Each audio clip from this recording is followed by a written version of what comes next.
terhina bagi tujuan yang dia cintai tersebut. Apa saja selain Allah. Immal mal, bisa jadi dia jadi budak harta. Wa immal jah, bisa jadi dia jadi budak kedudukan, jabatan. Wa immal suar, atau dia jadi budak wanita atau budak yang dia cintai, yang dia sukai. Wa imma ma yattakhidhu ilahan min dunillah, atau yang dia jadikan sebagai sembahan selain Allah, seperti kasyamsi, matahari, wal qamari, rembulan, wal kawakib, bintang-bintang, wal awthan, kemudian berhala-berhala, wa kuburil anbiya wa salihin, atau kuburan para nabi, kuburan para saleh, atau minal malaikati wal anbiya alladzina yattakhidhuhum arbaban, atau malaikat para nabi dijadikan sembahan-sembahan selain Allah. Wabala berarti kami mau tidak mindunillah, atau yang disebutkan Allah Subhanahu Wa Taala. Maksudnya dalam intinya memang yang dijelaskan.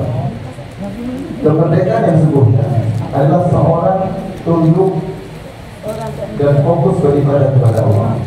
Dengan dia hanya beribadah kepada Allah, maka dia akan terlepas dari ketundukan kepada makhluk. Kita cuma dua pilihan: tunduk kepada Allah atau tunduk kepada makhluk. Siapa yang tunduk kepada Allah, dia terlepas dari seluruh ikatan, perbudakan, kehinaan kepada makhluk. Adapun siapa yang meninggalkan ibadah kepada Allah, maka dia pasti tunduk kepada selain Allah. Tidak mungkin tidak. Karena manusia itu selalu punya iradah yang dia cari. Dia selalu bergerak mencari tujuannya. Kalau tujuannya bukan Allah, dia akan tertunduk kepada tujuan selain Allah Subhanahu Wa Taala. Makanya Nabi SAW mengatakan, tak isa abdul dinar, tak isa abdul dirham, tak isa abdul kabilah, tak isa wantakas. Kata Nabi SAW, celaka budak dinar, celaka budak dirham, celaka budak kain yang indah. Artinya apa? Ketika sebagai orang tidak fokus kepada Allah, maka dia jadi budak harta. Semua kehidupannya, semua tujuannya membuat dia tunduk kepada harta. Harta yang mengatur kehidupannya. Kapan harta bilang lakukan, dia lakukan.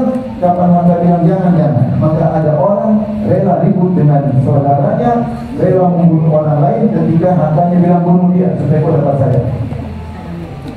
Ada nggak orang ribut bunuh saudaranya gara-gara warisan? Dia budak harta. Dia budak harta. Bukti dia muda, dia bertindak karena harta tersebut.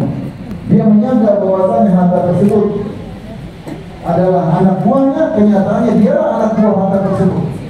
Buktinya segala keputusan yang memutuskan adalah duit. Ini ada orang budak harta. Kata Ibnu Taimiyah, ada juga budak jabatan. Yang menjadikan jabatan adalah tujuan utamanya. Sehingga dia menjadi budak, dia tidak merdeka, tapi dia menjadi budak dijajah oleh jabatan. Apapun yang dia lakukan, yang penting meraih jabatan tersebut. Sehingga semua kehidupannya, semua kegiatannya, semua rapat-rapatnya adalah untuk jabatan tersebut, meskipun harus menerima orang lain, dia tidak peduli. Itu dalil bahwasanya adalah budak atau jajahan dari jabatan. Karena itu tujuan dia. Demikian juga imaswat maksudnya seorang yang mabuk cinta kepada atau kepada wanita, atau misalnya yang praktek kelainan seperti homoseksual, sehingga semua yang dia lakukan adalah untuk itu. Dan dia sudah terbuktikan atau jadi budak dan wanita atau yang sebenarnya. Ada orang seperti itu, semua yang dilakukan itu fokusnya.